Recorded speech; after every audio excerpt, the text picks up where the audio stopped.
fast money, you spend it fast because you make it fast. This financial burden or the financial aspect of being incarcerated falls on the family for the most part. It was difficult. A lot of stuff you did, you got a second chance at life. You have to do things completely different.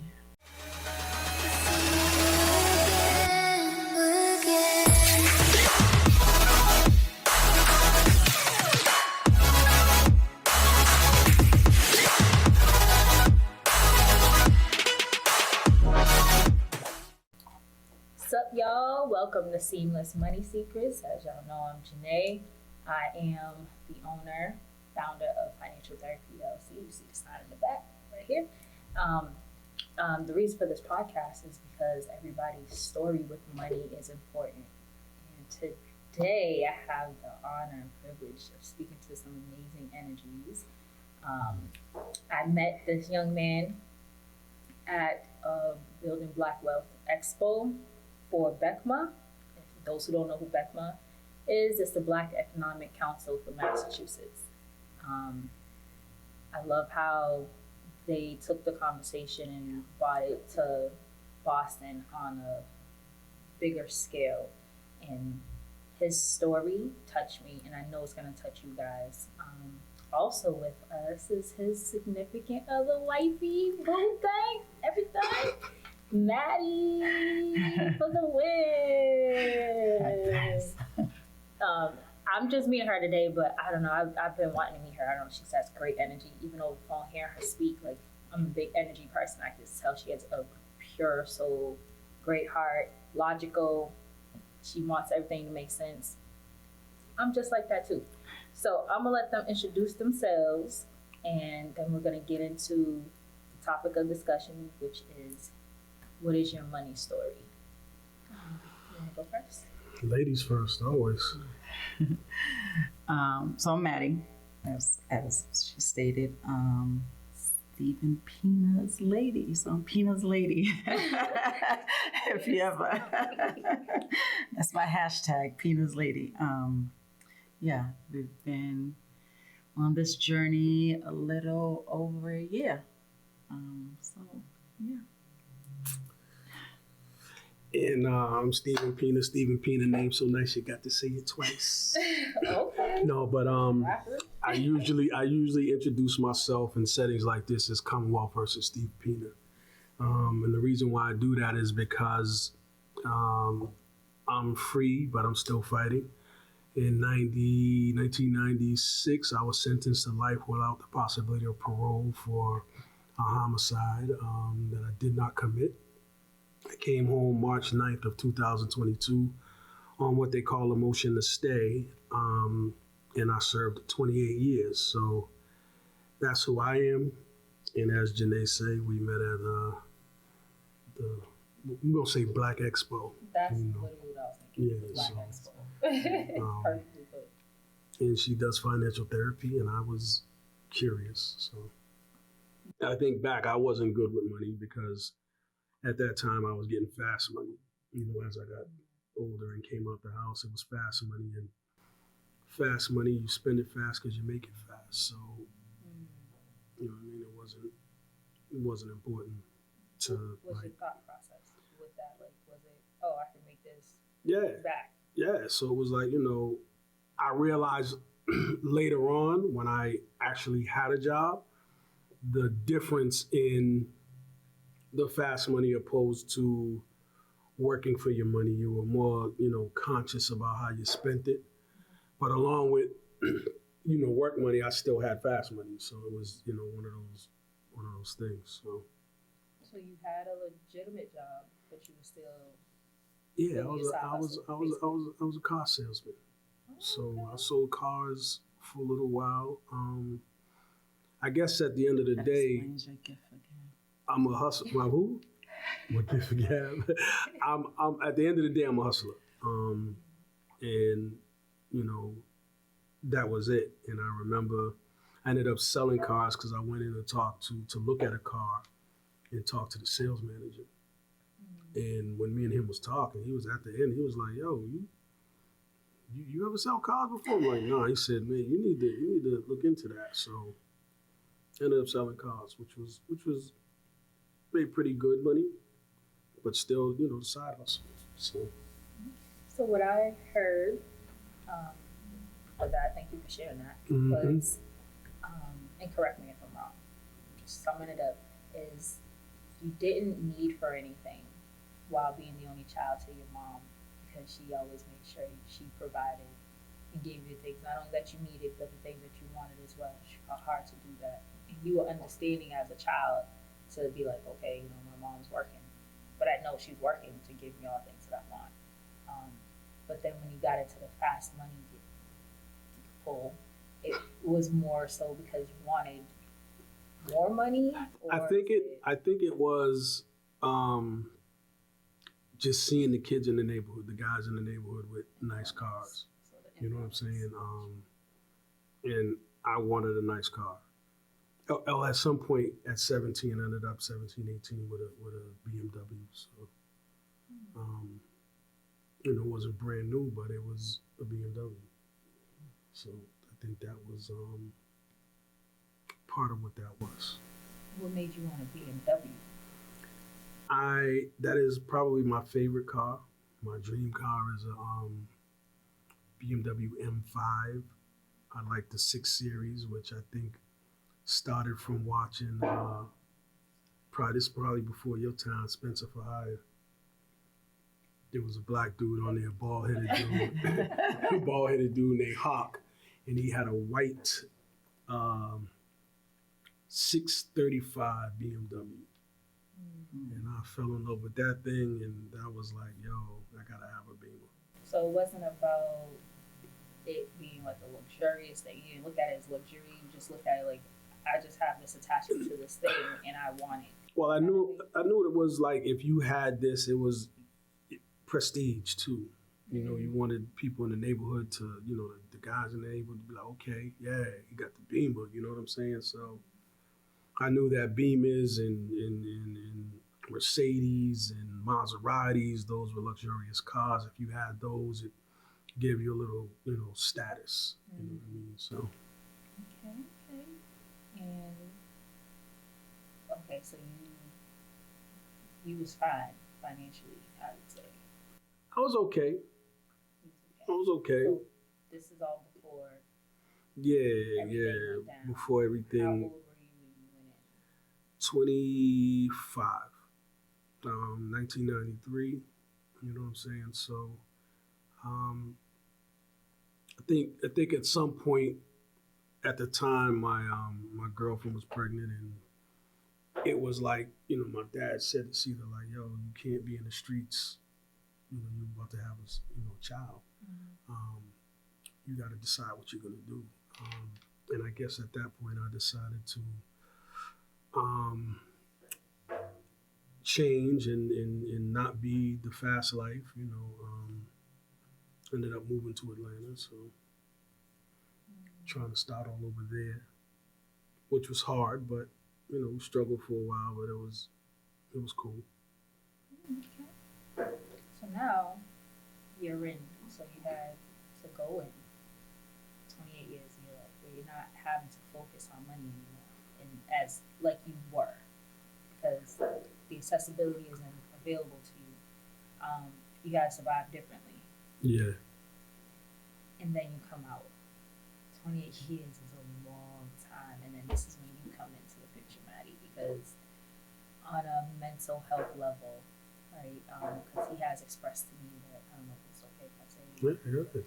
He has expressed that he does have PTSD, which is completely understandable in that type of circumstance, because no offense, but it's like you're an alien to the world, because you came, like, we went through so many phases of things that's trans. Like we talking about like the cell phones. It was like, I remember pages to Nokia to like try to text, hitting that tube just to be like, be right back. It took about at least 10 minutes to get that text out to sidekicks, but then separated all the keys finally. And it's like, oh, everybody had a sidekick. We used the thing. Then we came to the church.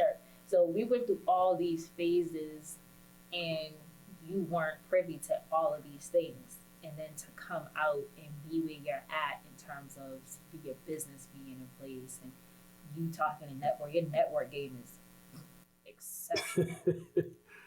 I try. I will say this. Going in, it's, the jobs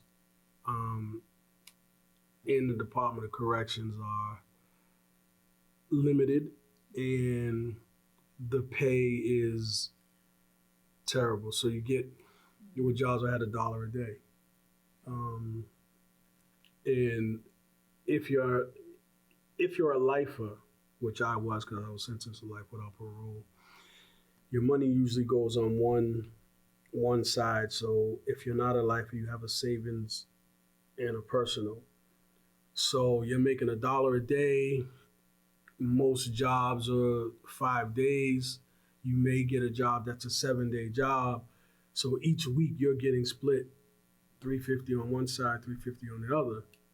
Back then, you could take $30 and come out of the canteen with, a nice amount of, 2 brown paper bags, a couple of cases of soda, which was okay. But most money would come from family and friends. Mm-hmm. If you worked industries at some institutions, then you could make a good $30 a week. Mm-hmm. But most money would come from friends and family, which is, a hardship on them.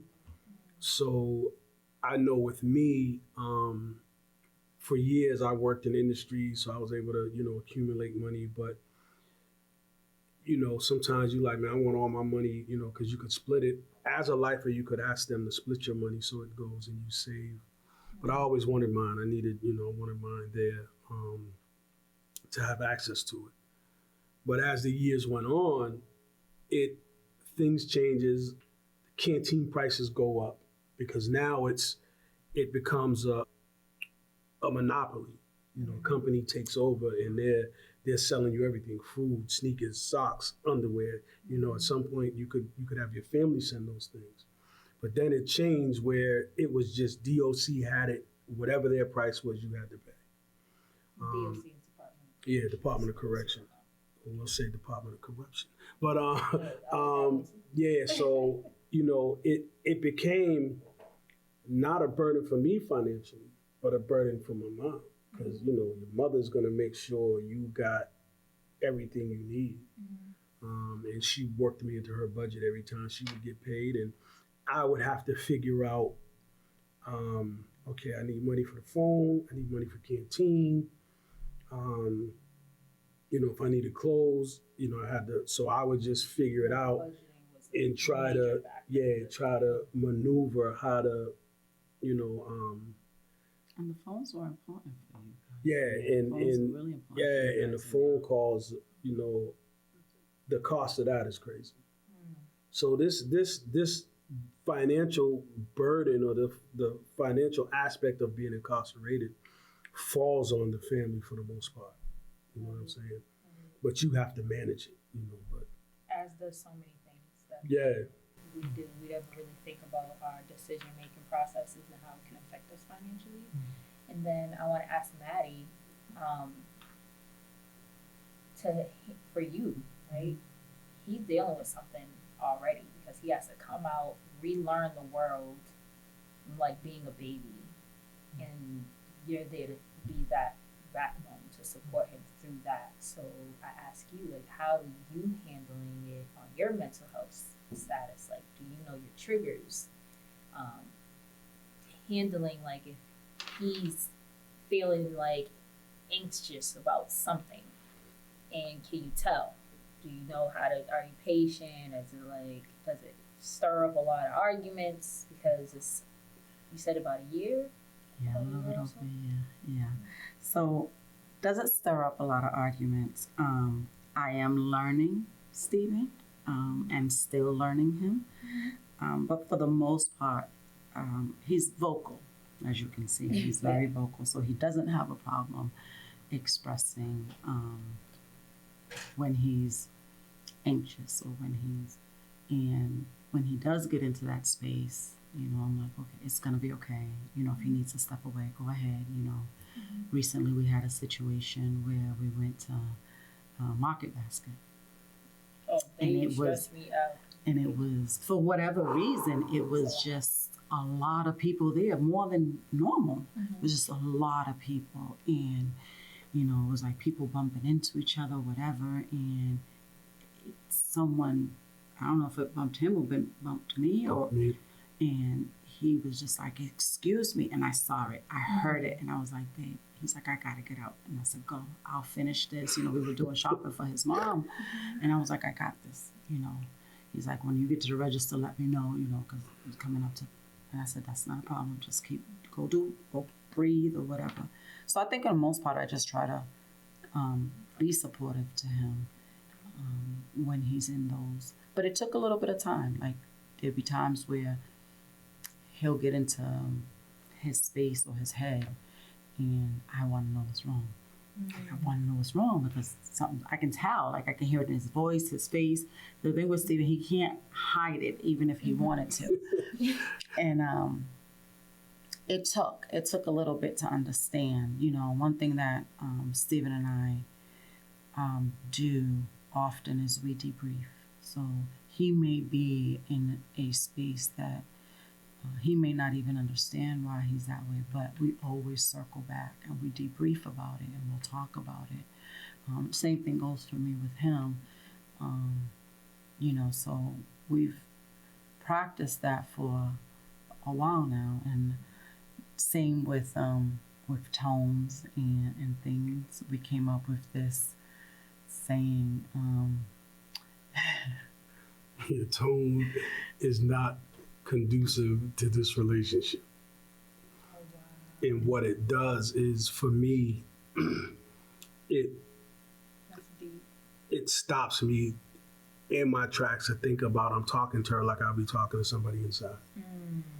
And it took us a place because I remember we went to the mall with her daughter, and her daughter was asking, like, why is he talking to you like that? And then she asked me, why are you talking to my mother like that? And I'm like, what do you mean? She's like, your tone. And I had to explain to her, listen, I just came from a place where, you know, there's a certain tone you have. I don't realize, you know what I'm saying? And I apologize. And later I talked to her about it. And that's when we came up with, you know, when the tone is that way, to just let her know it's not conducive to the relationship. And then now she'll say to me, you gotta turn that tone into a tune, you know what I'm saying? But I'm learning to understand that about myself and you know, catch it when I can. But it's not always easy, you know what I'm saying? So, and I commend you both. That is so powerful. You guys are just dope. Y'all are really dope to me. The level of emotional intelligence within your relationship is so profound and more than likely unheard of. You just got that. And for you to be in a place where you have that much self-control, like you know when you gotta step away, right? You're not just acting out because you feel like you can. You never victimize yourself. It's like, well, I just got out. Like it never became that. That's what I'm hearing from this conversation. It's like you're not using that as a crutch to be like, this justifies why I'm talking to you this way. Mm-hmm. It's like I'm working. I know that I have lived through a traumatized type situation, and it hits you on so many levels. Like just breaking down how the financial aspect of being incarcerated looks like. People don't talk about these things. That's why this conversation is so powerful, because I met so many people incarcerated, but I've never had this conversation about like, what was that like for you? Some of them shy away from it. When I'm talking financial therapy in my sessions, some people get uncomfortable. I'm like, oh, I don't want to talk about it no more. Like, let's just stop talking about it. But you're like, no, we got to talk about it because it's about work through understanding not just myself, but I have to understand my woman because I don't want to lose her. Okay, so a little interruption because today's episode is sponsored by yours truly. Financial Therapy LLC. We are truly a unique financial firm, helping you pack your pockets whilst understanding your relationship to money. If you want to understand this ever-going relationship, we are here to help guide that exploration. Go to www.financialtherapyllc.com for more info. Now back to our regularly scheduled program. Understand, for 28 years, I hadn't had money in my hand, physical. Coming home, I had a lot of people I was blessed in having people to help me in my transition. And I had a friend that, made sure I was okay financially. And I remember I had about $3,000 in my pocket, in my wallet.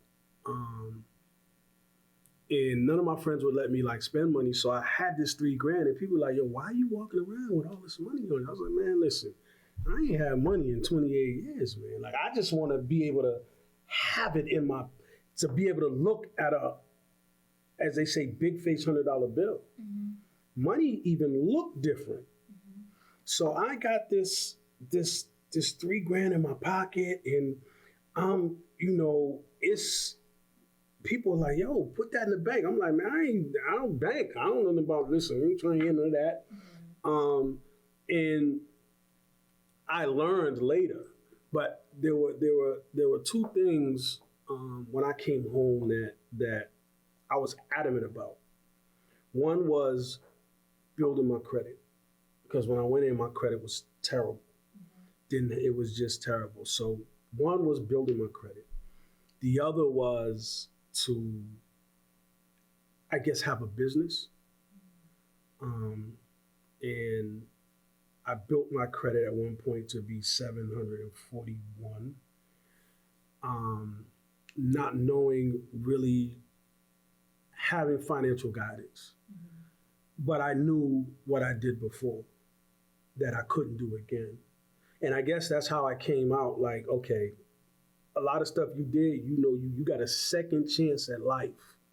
You have to do things completely different. Mm-hmm. And, somebody was telling me, Capital One, they give credit cards to anybody. Capital One gave me a credit card, and with that credit card, I built my credit score to 740 something. And I'm still learning, finance and how to navigate. And I think that was why I stopped at, your table at the Black Expo, to get some insight. I have friends that own businesses. And I guess that was one of the things that made me want to have my own business, and listening to them. But I'm the type of person where I'll hear what you say, I'll hear what Maddie says, I'll hear what my boy over here says, I'll hear what my boy over here says. All of you guys have different mindsets and you move a certain way. Mm-hmm. I don't move like you. I don't move like her. So I'll sit and take all of that and say, okay, the way you move, how can you apply the 4 things that you just heard to best suit you? Mm-hmm. And that's how I navigate, and as she says, I'm a worrier. So when things aren't a certain way, it worries me financially. And I want to, I remember the first question you asked me when I came to your table, you had a paper that said, do you want something about, I want to be rich, I want to be richer, or I want to be wealthy. And off the rip, I already knew, I want to be wealthy, because I know with wealth comes richer, wealth. You're going to have those 3, you're going to have those 2 in the beginning, but wealth is generational, so when I go, my son is all set, and you leave something for, whoever you want to leave it for. Mm-hmm. And will I get to that place? Who knows? I hope so. Never not working to get there. You know what I'm saying? So, and if y'all are wondering about this, I might as well plug your business. So, that's the next question. What is it that you do? What it is I came home, and there were 2 things that I said when I came home: never not working, other side of the wall. And for me, it was never not working to get home. It was inspired by a brother that was inside, who was also innocent, fighting for his case, inspired, because every time I would see him, I'd be like, damn, man, you never not working. And it was just that model to get home. And then other side of the wall, because I made it on the other side of the wall. So yeah, it's on the back. And what it was is Never Not Working Enterprise LLC was started so that I could bring awareness to wrongful conviction. First and foremost, it's real in this country, and post-incarceration trauma, or syndrome as they call it now. I wanted people to be aware that this happens. There's a trauma that people who do the time that I did. I got friends that did 38 years. I got a friend that did 42 years, and I got a friend that did 52 years, wrongfully convicted now. So I always say, no innocent man should spend one day in prison.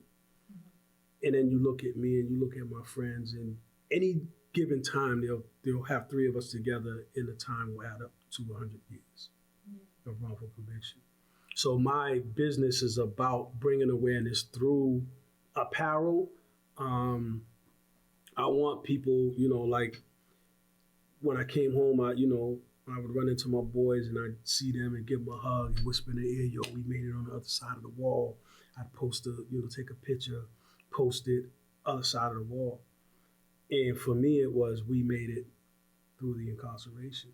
And I remember Maddie saying to me, hold on, wait a minute, this ain't just about incarceration. I'm like, what you talking about?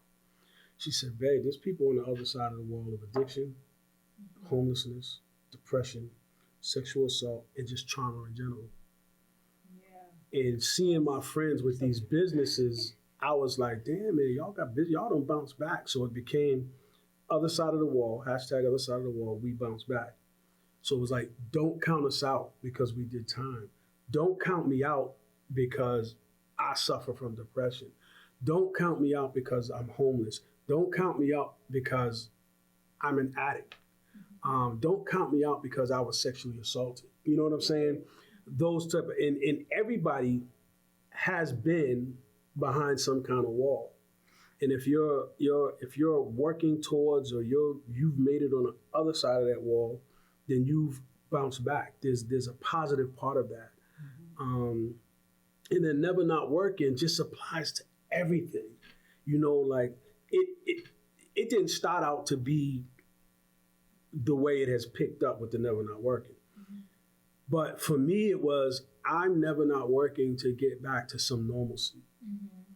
And it took me some time to really understand what that normalcy is. So the normalcy I remember is 1993. But in 1993, I was living a past life, and I say, was that normal? But then I realized, you're looking for a normalcy prior to incarceration. I did more time in prison than on the street. So that's the normalcy that I'm never not working to. And then like even with you, you're never not working to bring people financial therapy. She's never not working to improve on her education. So whatever you're doing, you're never not working towards it, especially with the positivity. And I figured, let me put this on a shirt and a hat and a mug, so that, when you're wearing my shirt, you're personally feeling, yo, yeah, I'm resilient. I'm a fighter. And if you see somebody with it on, you already know they've been through something and they bouncing back. You know what I'm saying? And that's how that, started out. But, and I also have to say that when you came out and you had the financial stability at that time, wasn't sustainable, but it was, you had, as you said before, what comes fast sometimes goes fast, right? And when I say come fast, obviously not like, but as he said, he was very fortunate and very blessed to have a lot of people, certain specific people were very attentive to make sure that he was financially okay. But in saying that, at the same time, I think if he would have known then what he knows now, he probably would have saved more and would have done things a little differently. Indeed. Done things a little differently. Yeah. So yes, even though he worked towards, building his credit, which he's done amazing. I mean, he's only been home shy of 2 years now and has better credit than half of us who have been out here for a very long time, They so. have 20 years, you get it together. But in saying that, it took some learning curves, right? Because when he first came home, he also wasn't hit with the financial responsibility that a lot of us have, and then having his own place and realizing, hey, now there's bills, there's this, there's that. It started to hit a little different. Thanks to certain programs that are in place for those coming home from incarceration, like Justice for Housing, which helped me to get a voucher. You know what I'm saying? Mass Health and DTA, and those things helped me. But there was a time when the responsibility of freedom hit me, and it floored me. So here I am free. Now I'm free, but I'm fighting. But at any given time, I'm saying, they're gonna, this is part of the trauma now. They're gonna knock on the door and say, we made a mistake. You ain't supposed to be home. I still deal with that. But there was a time when I was, you free. The responsibility of that. Then there was the reality of the financial aspect. Now I'm starting to see like certain bills, phone bill coming in, and I'm like, even though it's like, because inside, you don't worry, all you worry about is I can spend $65 every week in canteen. That's the limit. I know you start to learn how to negotiate your funding to do this, and $65 a week, boom. Now you're out and there's other things. Oh yeah. You know what I'm saying? I was fortunate enough to, how do I say this? Because I don't, Maddie says I have to be careful because some people don't. I was gifted a car. And Perfect. The only thing that I had to do with the car was put gas in it and maintain it. Then when the car started having problems, the financial responsibility was like, what's going on here? And it was difficult, and it's still sometimes difficult. I'm fortunate that Maddie sometimes is in a position to say, I got this financially. Like, I'm going to, because there's times when we want to go out and I may not have the money, and she'll be like, I'm going to take you out. And it's like, okay, well, you sure? She's like, nah, and that helps. That's so beautiful. I love that you said that because the day and age of what's going on social media right now, like, I don't know if y'all have seen what's happening currently about like lists of who you should bring dates and women not making sure their man is okay. It's up to the man to make sure everything is okay. Like just that notion, and I don't agree with that notion because I'm like, you should have each other's back. Like, that's the whole purpose of being in a partnership. Like, Well, you got, I got, and vice versa. From our first time out, she tried to pay or help. And I looked at her like, what's wrong with you? She's like, what do you mean? I'm like, listen, if I invite you out, I got this. I'm a man's man. My mother, raised me a certain way. I'm a hopeless romantic at times. But when I take you out, I'm not asking you, nah. If I say to you, knowing you want to go out to eat? Yeah. Where you want to go? I already know your taste. So if you're one of them women who like extravagant, I want to eat at Davio's or, top of the whatever, and I say, where do you want to go? And you tell me, I'm not going to say, oh, well, that's too expensive. Nah, because I know I'm going to make sure that you have what you want. And fortunately, I have a woman who doesn't have that kind of, like money isn't. There isn't an ego. Yeah. It's literally love and patience. But there's times, like I remember the first time she said to me, she's like, I wanna take you out. And I'm like, what? She's like, yeah, I'll take you to this restaurant. I'm like, huh? And I'm happy. I'm like, I think I posted something like, yeah, man, I'm about to go on I'm being taken on a date. You know what I'm saying? Yeah. And she I paid. feel like men should feel that too. Absolutely. And it's one of those things where we feed off each other. She's not using me. I'm not using her. We're both equally trying to navigate. She helps me sometimes to navigate financially, and that's great. Yeah, I love that That's for you great. guys. Y'all are really dope. So I know you gotta leave, so I'm gonna let you tell the world a money secret that you've either learned from someone else or learned along the journey of life that you would like to share. That's like really putting me on the spot. So definitely, like, what have I learned? And I don't necessarily know if it's a secret, but I definitely feel that if you are in a position to do auto pay, with certain expenses, and I actually probably did learn this from Stephen. Not to say that I learned it like I sort of knew, but one of the things that he does is he'll have his cell phone bill come out of his Capital One, and then that payment come out of, like, automatically come out of his bank account. Great. So it's like, it's like just this evolving thing, but it's like his cell phone is paid on time, but at the same time his credit card is paid on time That because and that's building the that's building the credit and building everything. So yeah, that actually I did learn from him, because I knew the part about putting your cell phone bill on your credit card. I guess I wasn't thinking about the other the end. whole circle itself.